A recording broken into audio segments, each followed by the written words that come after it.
Hello, Trevor Day School.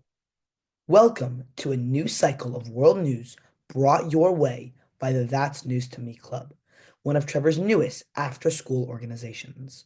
Our club has been set up with the mission to bring you a full 10 days of current affairs in a quick 5-minute news service.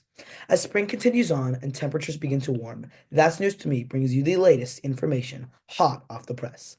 Today is Wednesday, April 9th, and here is the news from the previous weeks. We start our news report by informing you of the biggest news this week: President Trump's tariffs and the global impacts. From looking at all the made in China labels around us, we all know that China is the top supplier of imports in the US. But did you know that in 2024, over $430 billion of products were imported from China? In recent months, right after taking office in January, President Trump had reimposed tariffs on various imported goods from China. The downstream effect of the imposition of these tariffs will have a direct impact on inflation, as the cost of imported goods will substantially rise, leading to higher prices for consumers. This increase in price will be felt across a wide range of products, specifically in the agriculture, electronic, and clothing fields. As a result of this, businesses that rely on importing goods from China will be affected by these tariffs and face higher production costs, which they often pass on to consumers in the form of higher prices. Not to mention, China has decided to impose an 84% retaliatory tariffs on the US. But things got worse last week when on April 2nd, Donald Trump called Liberation Day when he announced sweeping taxes on over 90 countries that the US imports $3.5 trillion of items from each year. These taxes range from 10% universally to up to 46% for select countries such as Vietnam. The term Liberation Day is Donald Trump's way of expressing that America will finally be liberated from the poor treatment it has received globally, whereby all countries levy high taxes on American products, as he delineates in the middle column of the photo. But for this long, America never imposed reciprocal taxes in return. Undoubtedly, the downstream effects of small nations having to pay such hefty taxes will be marked by an increase in the price of these items that they sell to America to offset the high taxes.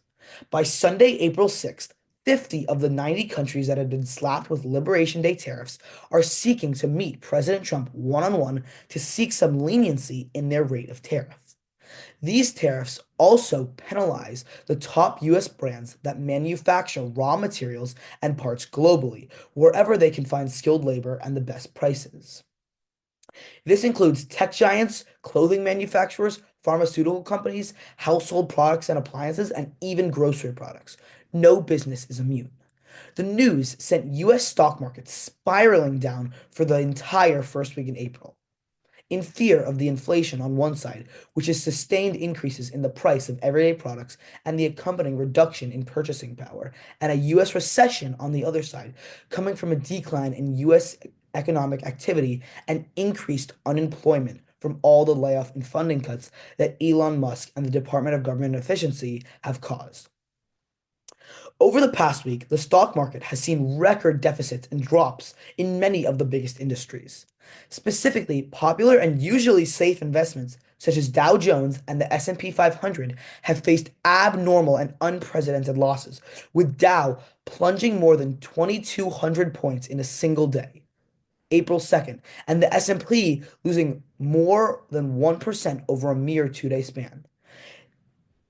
On April 3rd, he posted a medical metaphor on social media platform X,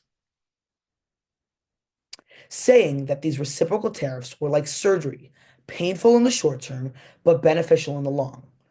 The Trump administration's economic advisor, Peter Navarro, says that the tariffs will bring 600 billion annually and 6 trillion in a decade, but only time will tell.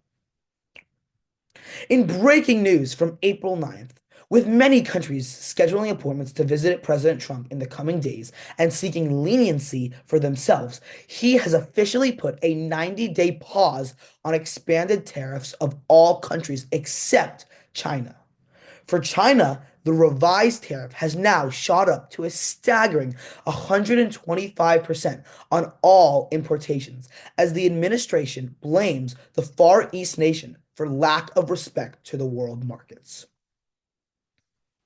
We continue our news cycle by diving deeper into the many dilemmas universities face regarding the new budget cuts and laws. Many top Ivy League and other competitive institutions have seen drastic cuts in funding as a result of President Trump's attempts to cut public spending costs. Prestigious universities such as Harvard, Columbia, UPenn, Princeton, and Johns Hopkins have all lost hundreds of millions of dollars in federal funding, from reasons ranging anywhere from a failure to properly address student protests to allowing transgender athletes to compete. These schools have lost a large part of their funding for the simplest infractions. While some believe that these fines are justified, and others think that unfairly chopping off the budgets in these centers for higher education will ultimately harm America and its ability to keep creating an educated and skilled graduate workforce. While Slide 3 only lists a handful of universities worst hit at this time, the Education Secretary, Linda McMahon, has indicated that over 60 U.S. universities are being investigated and more cuts are extremely likely to come. Finally, we conclude our newscast by going over some of the latest sports news.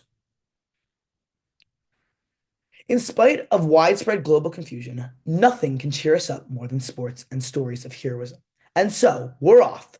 With baseball season underway and NBA and hockey season deep into their playoff runs, it feels like we're at the peak of sports entertainment. Yet, amidst all the excitement, one story that might be even bigger than the action on the ice and off the court is that of Washington Capitals star Alex Ovechkin.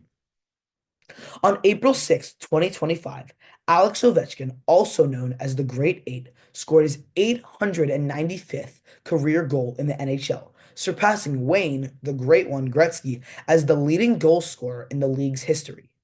A record that was once seen as insurmountable has now been conquered by one of the sport's best players in his jaw-dropping 20th season with the Washington Capitals.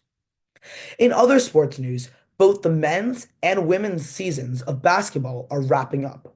On Sunday, April 6th, the Yukon Huskies women's team defeated the South Carolina Gamecocks to win the Women's March Madness and claim their 12th national championship.